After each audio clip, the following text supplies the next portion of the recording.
Hello, everyone. I am Rachel Deschelle, your newest coach here on Schwab Coaching, and we are covering long options today. We are going to go through one bearish trade, one bullish trade, and show you how to exit a trade based off of a technical indicator on the stock. Now, we have Brent in the chat today. Please chat in your questions, comments. During the session today, would love to hear from you. We may have a survey during the session, so please fill that out as well. And Brent and I are on X. I see he's already posted those in the chat earlier today, but that is Brent Morris CS and Rachel CS. So please give us a follow there.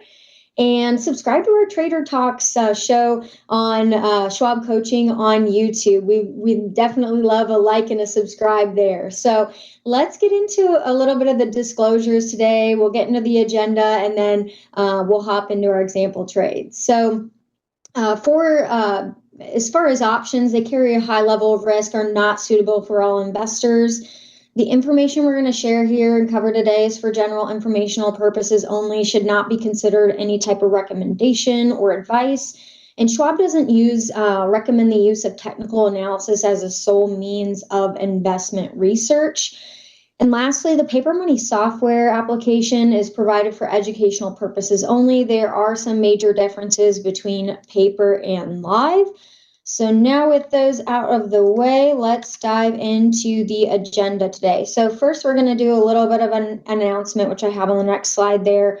But during the actual discussion today, we're going to discuss the concept of long options, discuss concepts of price, time, and volatility, all those factors that really affect the value of the option. And then we're going to go through placing example trades on the paper money platform. So as far as that announcement, we have some upcoming workshops and market drive events. We have one coming up this next month in Anaheim. It's a market drive on November 22nd. Then we have a two-day trading workshop for technical analysis and options strategies in Houston, December 11th and 12th. I will be there, so if you're going to be there, mention it in the chat and definitely say hi to me while I'm there.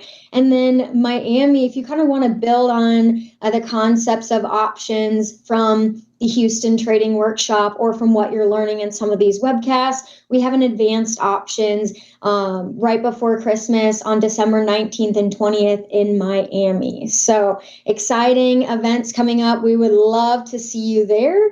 And you can sign up on our Schwab coaching page with the events. So let's dive into Thinkorswim and do a little bit of a market overview here. So let's just look at some of the indices, starting with the Dow. So the Dow is actually the leader today, making new all-time highs. We can see this real big push where we found support at that 50-day simple moving average.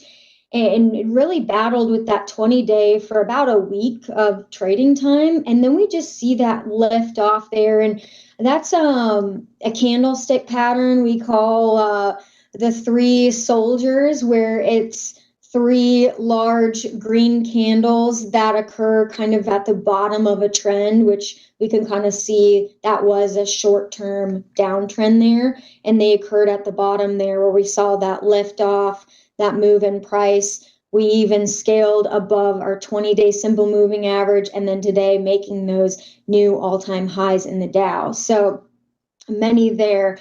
Now let's look at the NASDAQ composite. We didn't retrace all the way to the 50-period moving average. We kind of caught support around this horizontal zone around 22,200 or so. But now, or I guess 22,000, sorry.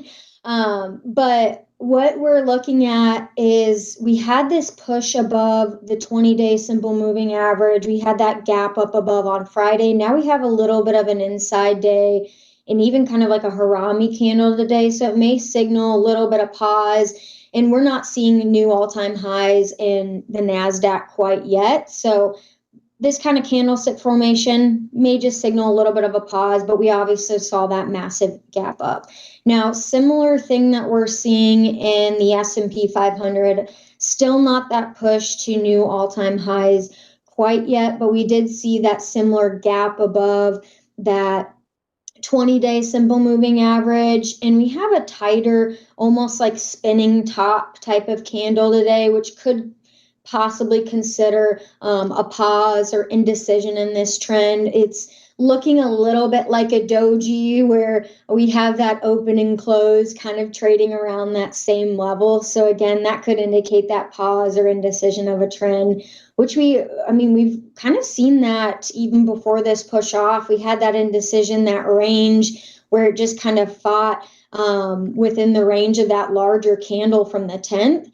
So again, yeah, just kind of seeing that similar thing there. The Russell, we've had a little bit of a chop. It was breaking the new all-time highs when the other indices were pulling back a little bit. It only backed below its 20-day simple moving average for a day last week from what we're seeing there. And now just kind of similar thing with an inside bar, even a Harami, where we may see a little bit of a pause in the trend there. Now with the VIX, let's take a look at the VIX because it has calmed down a little bit here. So I'm going to zoom in a little bit closer. The VIX is actually, I don't have the 200 period simple moving average up here, but it's actually back underneath the 200 period simple moving average. Now kind of finding support, so to speak, at the 20 period simple moving average there as well. So maybe a little bit of a short-term drop. We'll have to see if it just kind of bounces from that support, but we are seeing obviously a little bit of a pullback there in the VIX. Now let's kind of pivot to some of our trades that we've placed over the last couple weeks. I know we were in BX or Blackstone, and we had a we had a 16th of January 150 strike call. We've had a little bit of a pullback, I think, since initially placing this trade, but our stop was right underneath that support level that we kind of called out there. And ever since, we've had a little bit of a bounce. It's still below its 20 period simple moving average, still below the 50. But again, seeing a little bit of a bounce there. I think we're at a bit of a loss. Yeah, a little bit of a loss there. If we look at the bottom of the screen, we see our Blackstone trade there. But again, we still have a couple months in time. We have till January on that one, actually. And then let's take a look at Capital One Financial. Still got a little bit of time on this one. We definitely saw a support bounce in this one last week. It almost stopped us out there, but it is now, it crossed above its 20 period simple moving average, actually trading above that now, and looking like today it wants to battle with its 50-day simple moving average, which I would say honestly that slope is a little bit flat but starting to curve up here. So we could see a little bit of a bounce from that support level all the way to the top of that range, which actually could be right around this level here, which we saw right around 232 to 230 or so. So if it does reclaim this 50 period moving average, I would say that next level of resistance is up here. And we did have that 19th of December 210 strike call. So in that case, the more that this stock moves up, the more in the money our option tends to kind of reclaim here. And I'm going to show you this here. We now have a delta of 64. So with every dollar move up in the underlying stock of Capital One Financial, we're going to see a 64-cent move in our direction. So as it continues to move in our direction, we may see that delta get larger and larger. But again, the first kind of step is watching it reclaim that 50-day simple moving average there. Now let's jump to what is our last one that we're checking in on, MET. This one has seen a little bit of a downdraft here. We first placed our trade based off of that head and shoulders pattern that we saw there with the breakout of it. And we still have our stop in place. It was not triggered quite yet, even with this down move. It looks like we kind of caught support of the right shoulder of this I would say, possible or failed formation here.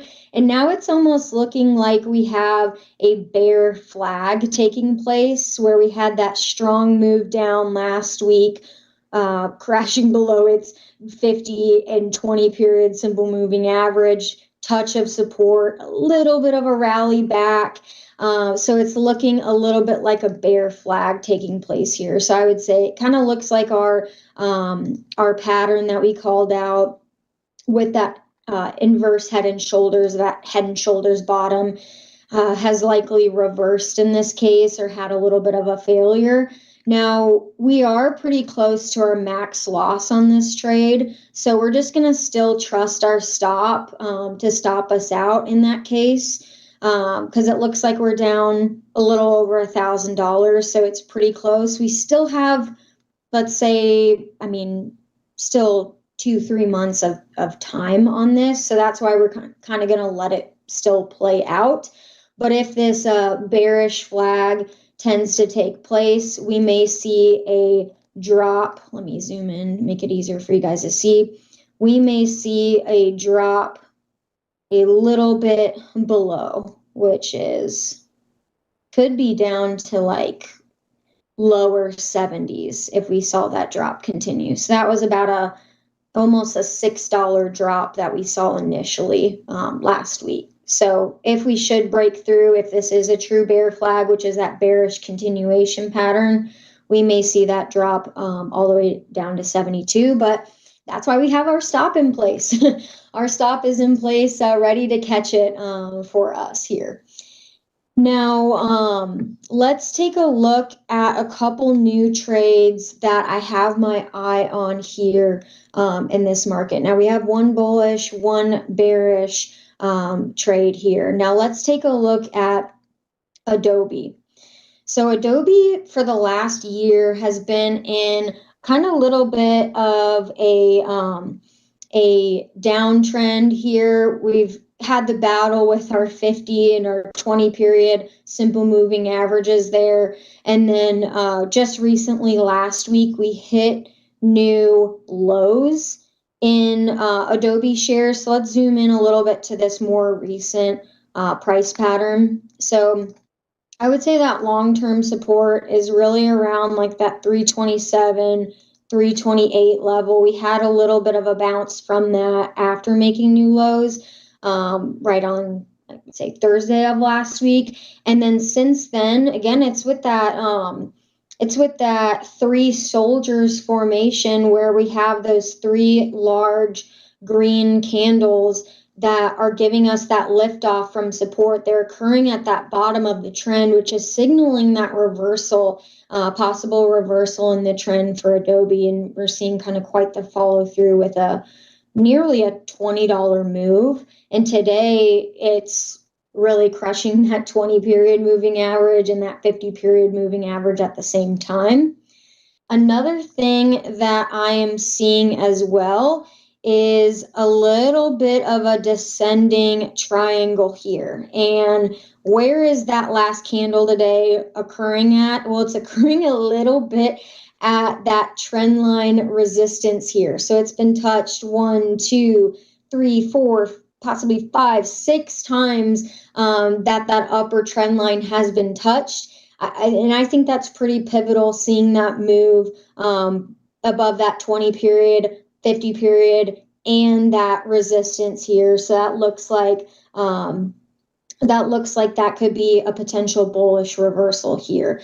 So what I'm going to look at is I've seen this pattern really been formed since April lows, or we could even call it, if you want to start at the top of the resistance trend line of the triangle, you could look at let's say early June. So that was June 5th, we'll say. So that's about 4 to 5 months in time that we're looking at. So when I'm looking to craft my possible bullish strategy here, possibly using that long call, I may be looking for a little bit of a further out expiration that could give us a little bit of time for this possible target price to play out in Adobe. Because if we actually look at how big this initial move was, or the base of the triangle, all the way from the lows down here that were touched nearly 4 times.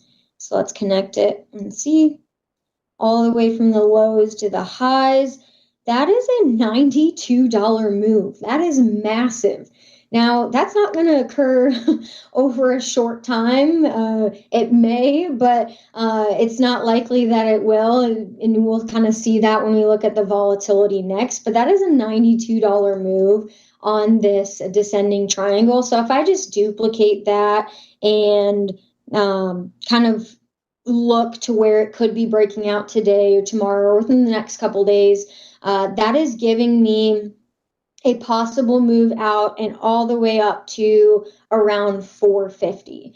So because this pattern took so long to play out, we're saying really, 4 to 6 months. So kind of in that range, wherever we're kind of measuring it from, whether it's the pivot highs or the pivot lows there, that's going to give us a longer expiration that we're going to look out. And we may be looking for a higher target price here if we're looking all the way to possibly even 450. Now, I know that may be a little bit aggressive, so let's just see where the 200 period moving average tends to end up. I'm going to add that here. The 200 period moving average looks like it's up about $30, up at 386. So that could be another target to go for as well if we didn't want to be super aggressive, all the way up to 450. So let's take a look here. I see Chris mention a possible triple bottom. That could possibly be the case if you're looking maybe the neckline right here with the pattern as well. You saw a dip down, rally back up. You saw another dip down, rally back up, another dip down. So that could be a triple bottom if you're looking around this level or so of the neckline. So if you are looking to trade a triple bottom, let's look at that one real quick, actually. So this was the first bottom, the rally up, another bottom. So let's take a look at how deep that range would be. From the neckline to the lows, that is about a $34 move. So if you're looking to trade a bullish breakout from that with the neckline right around, what did we say it was, around 366, that is about a $35 move from that breakout. So that could be an idea as well if you are tending to look to just trade this shorter term pattern as well. So you'd have to kind of wait for a break above that neckline resistance in that case. But let's take what we've done so far just with looking at the move over the last few days, looking at this triangle formation and crafting what would be a bullish trade. So we want to take a upwards move or looking for a growth play in this particular stock using a long call. So let's go to the trade tab, go to all products, and a couple things I want to look for when taking a long options trade. We've talked about this in this class before, is looking at where volatility really stands. And volatility is at 35% right now, implied volatility. And that puts it in about the 34th percentile, which is just kind of in that lower third of where the current volatility ranks compared to Adobe's volatility over the last year. So it's still a relatively low implied volatility environment. Gives us a little bit of time, maybe a little bit of juice that could enter the options prices if volatility should increase. The other thing is we don't have earnings for another almost 2 months or so. So, leading up to earnings, we may see an increase in implied volatility there. Even if we see a couple breakouts in price, that may increase volatility, which I'm sure it has already, just kind of breaking up from those lows. But that's kind of like number one. Then we wanted to look to give ourselves a little bit of time as far as just how long it took that formation to take place, how long it could take place for it to reach those prices. So let's just look at the 20th of February 2026 strike calls. So that gives us 122 days, gives us about 4 months in time. We could go out even further if we really wanted to. And I'm going to take a deeper look at this options chain here. Now, couple things I want to consider. I want to look for an option with a little bit of intrinsic value. So I have a higher probability that that option is going to expire in the money. It's also going to have a greater move in my direction should that option or should that price of the stock continue to move up. Now, if I go and I see a couple comments in the chat about what is a good delta going greater than 80 on the delta here. The only downside with having a delta of like 80 or more is you notice how much more expensive these options are than this one, for example, at the money at the 355, or even this one slightly in the money at the 350. That option is going to be almost double the price up here in the 80s when looking for a higher delta. So that's kind of the trade-off. You're going to get a higher probability that that option is going to expire in the money. You're obviously going to get a greater move on that option should it move in your direction or should the price of the stock move up. But it's going to cost you a lot more to do that on the front end than it would for an option that's slightly in the money here. And same goes for the options that are out of the money. That's another side of the trade-off here. If you're looking for a smaller delta around like 40 or 38, kind of what we're seeing out here at the 390, 395, that's obviously going to be a lot cheaper of an option. But when the stock starts to move in your direction, you're not going to see as big of a move on your option as you would with a higher delta here. And there's a lower probability that your option is going to expire out of the money as well with that lower delta. So those are kind of the trade-offs of looking at those different strikes. And I hope that helps there on your question, Momo. But today I'm going to look, not only take delta into consideration, but I also want to take open interest and volume into consideration too. And I see that this strike right at the 60 delta has about 363 contracts in open interest, so kind of one of the highest that we're seeing here other than the out of the money options. We do have a little bit of volume on this as well. And for the volume, we are having a pretty tight spread. And with that spread, we want to look for anything less than 10% of that spread, which would give us this here. Now, I'm going to right click on this option, go to buy custom with OCO bracket. So as we build this, we're just going to place our profit target and stop loss. Now we are going to enter, we're going to make our entry dependent on the price pattern that we actually saw here. So I'm going to go back to the charts for just a second here.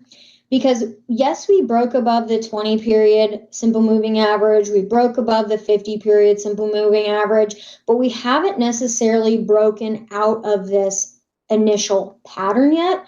So that trend line resistance is probably right around that 356, 357 level. Let's just go with 357 to make it safe there. So 357, we're going to wait till price actually goes 1% above 357. So we're going to take 357 times 1.01 to give it a little bit of a percentage filter there on our trade. So that's going to make our entry, and I'm going to write this down before I move to the next page. That makes our entry at 360.57. So we're going to place our options entry off of the price of the stock. So I'm going to go over to the right-hand side and hit this little gear to make it a condition. And I'm going to take the price of Adobe and say when Adobe is greater than or equal to 360.57, I want to enter into this trade using a market order. The only reason why I'm doing that today is just to show you because we have a tighter spread there. Now you could always make your entry order based off of a limit offset off of the mark. You could do that in the conditional order entry as well, but just for today, since we are seeing volume, open interest, we're just going to make this a market order, and I'm going to make that good till canceled because we may not have it be filled by today. So another thing we're going to do is look at our profit target here. So our profit target is going to be, and we called out a couple of them here. One of them being this price all the way at 450. So that could be an aggressive profit target there. And we're giving ourselves some time for it to reach that price, but that is nearly $100 move. So what we could do is make a more conservative profit target, and we could make it our 200 period simple moving average. So we could do that as well, either or. I think for today, what I'm going to do is make our profit target at 386, just to be a little bit more conservative. I know we could trade it all the way up to 450, but trading it even up to 386, if I notice it getting closer to that level, I could tighten up my stop as well, and we could switch it to like a trailing stop or something like that. So I'm going to go with that 200 period simple moving average at 386 as my profit target. So again, I'm going to make that a conditional order based off of the stock. So when Adobe is greater than or equal to 386, I want to sell this option using a market order. And we'll do that. Make these good till canceled. There we go. So the next thing I'm going to do is figure out where to place my stop. Now we can use all different types of stops. So you can use stop markets, stop limits, trailing stop markets, trailing stop limits. That's just one way that you could use to manage your risk. Now with a stop market and a trailing stop market, there's going to be no guarantee on where your order is going to get filled at. It just allows you to place that activation price to say send a market order when the price of the option or when the price of the stock is this. So let's look at where we could place our stop at. Now we're going to do something a little bit different. We're going to place a tight stop here. And since the price of the, I'm seeing some questions in the chat. What was the entry price? Let's go back here and look at what the entry price was. So I made the entry price as 1% above the resistance level when we were looking at the chart. So I put that entry price as 360.57 there. So just going back to that. And then we made our first profit target at 386, which was our 200 period simple moving average, just to give us a little bit more of a conservative profit target. Now we can always adjust it accordingly as this trade kind of plays out. But let's look at where we would put our stop. So let's look back at the chart. We obviously saw that power move today above both the 20 period and the 50 period simple moving average. And that 20 period is in blue here, and the 50 period is in white. So I think where I may put my stop right now is I could go for the 20 period simple moving average right here at 346. So that could be a level that I place my stop at. And I think that's what I'm going to go with today. If it doesn't break out of this resistance trend line, it goes back into the pattern, closes below that 20 period simple moving average, I think that's going to be my stop loss in this case. So let's go through what that would look like. If we go to the little gear here and we go to Adobe, for method, we're going to go all the way down to study and click edit. And that's going to pull up our condition wizard here. And I'm just going to click edit one more time and make this box a little bit bigger. So we are going to look at the price of the moving average.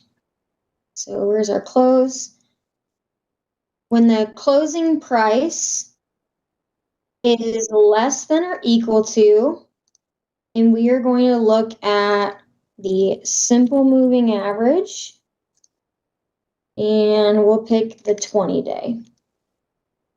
So when the closing price of Adobe is less than or equal to, or let's just say, let's go with less than or equal to, or less than, because we want it below the moving average.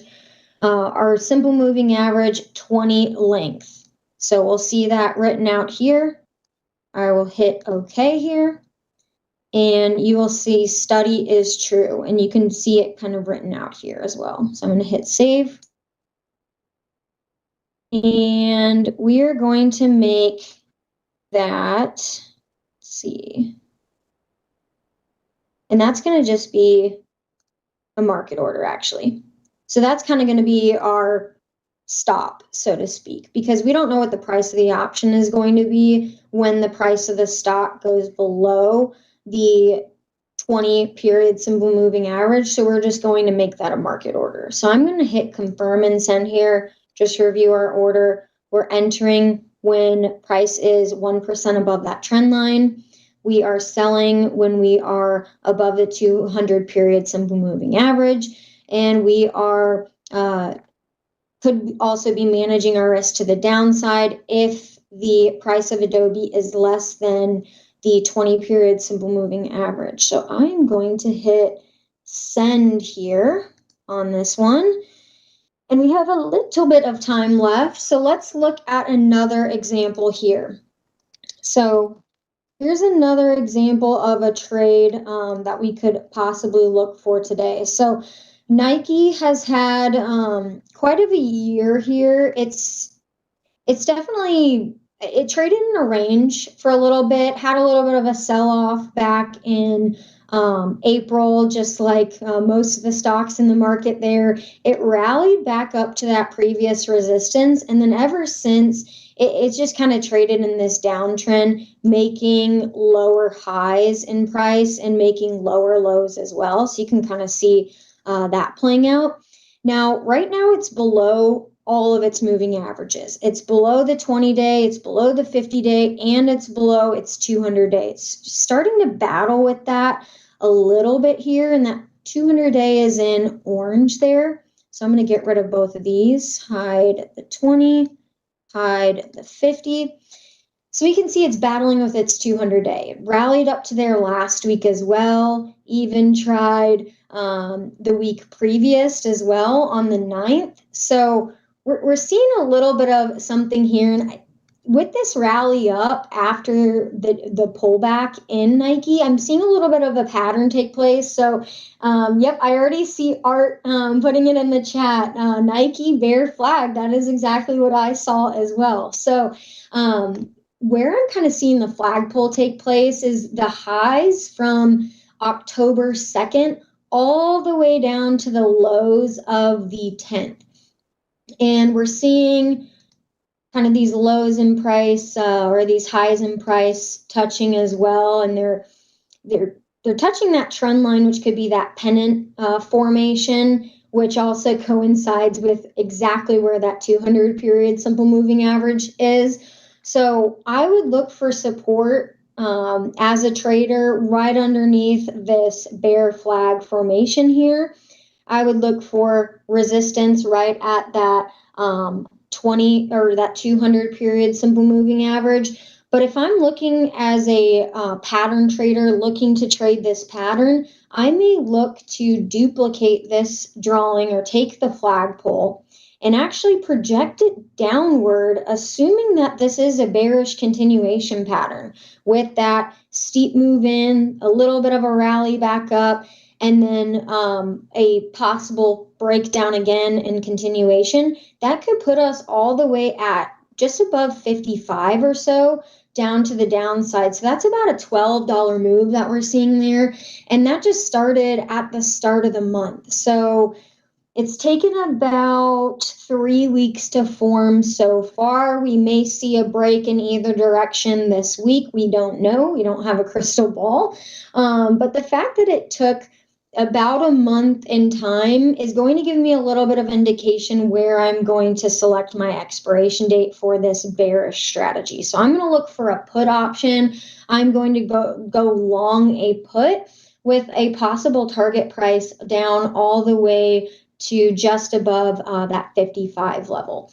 Now, I'm going to wait till it breaks out of this or completes the pattern, so where it breaks down below support. So I may be looking for, let's say, a 1 to 2% gain below, or I guess 1 or 2% break below that line, kind of like what we did in the last pattern.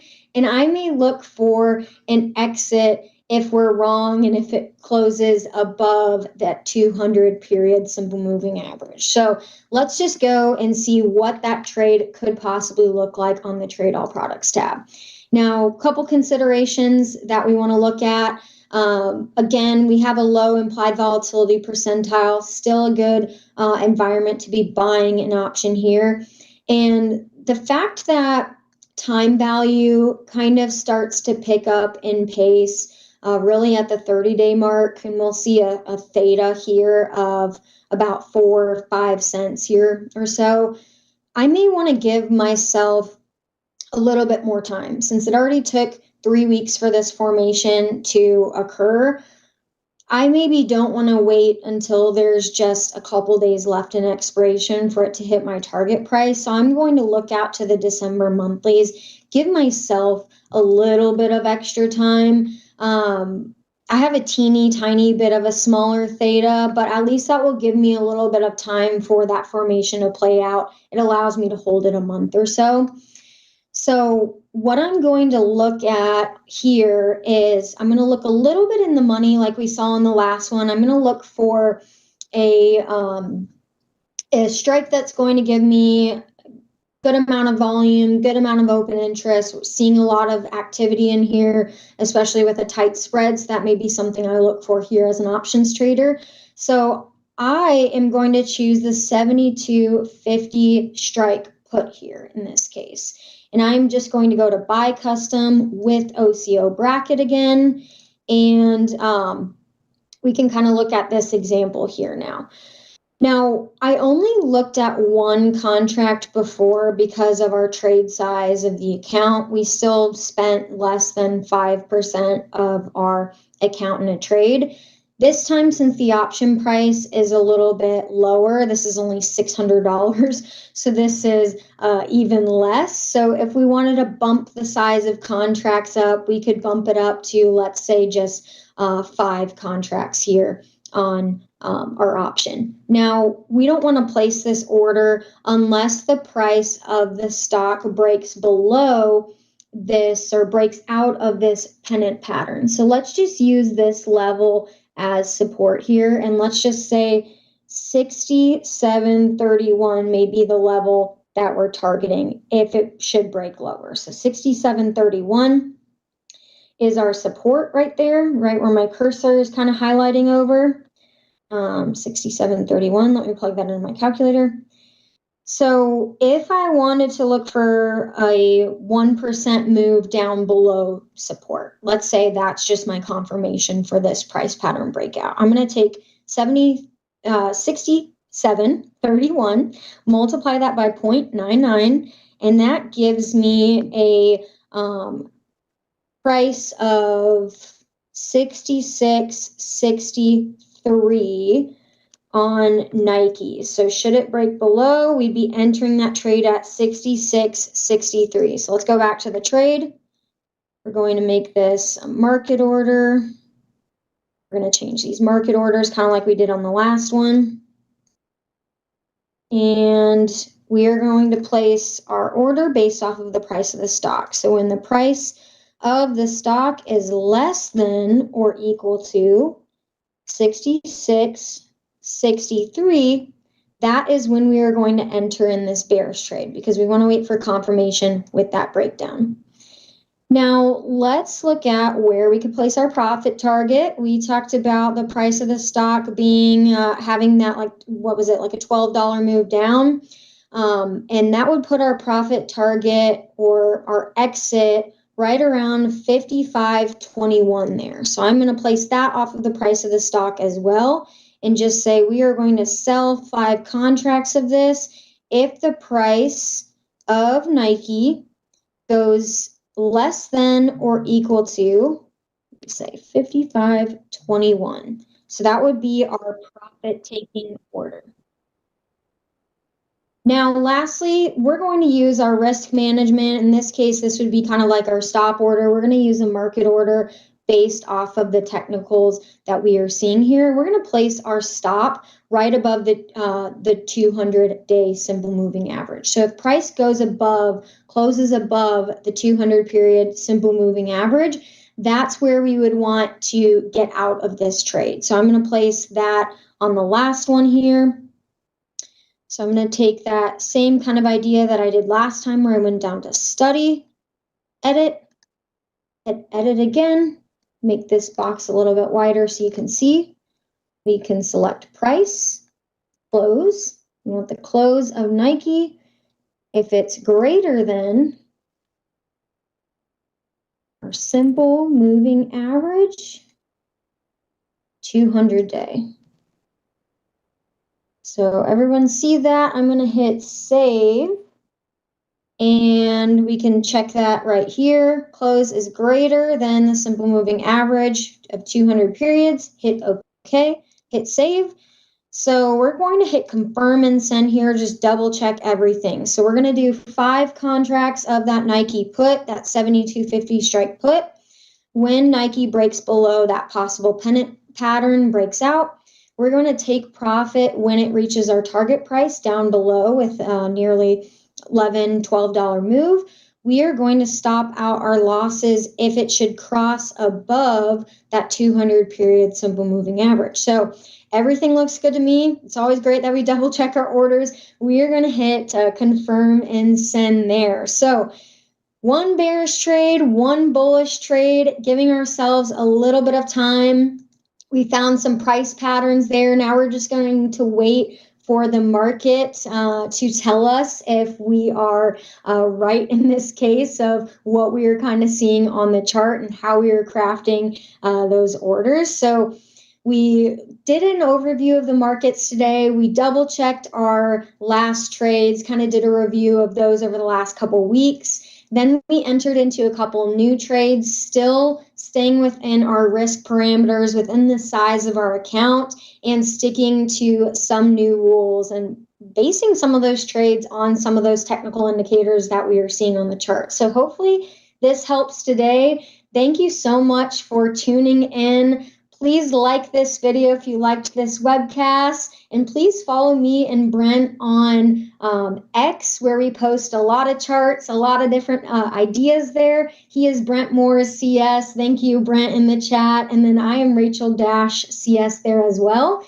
Please also follow us on our Trader Talks YouTube page. Please like and subscribe. And then get ready for our upcoming class that comes up next, Getting Started with Technical Analysis with Barb Armstrong. Thank you again, and I'll see you next week.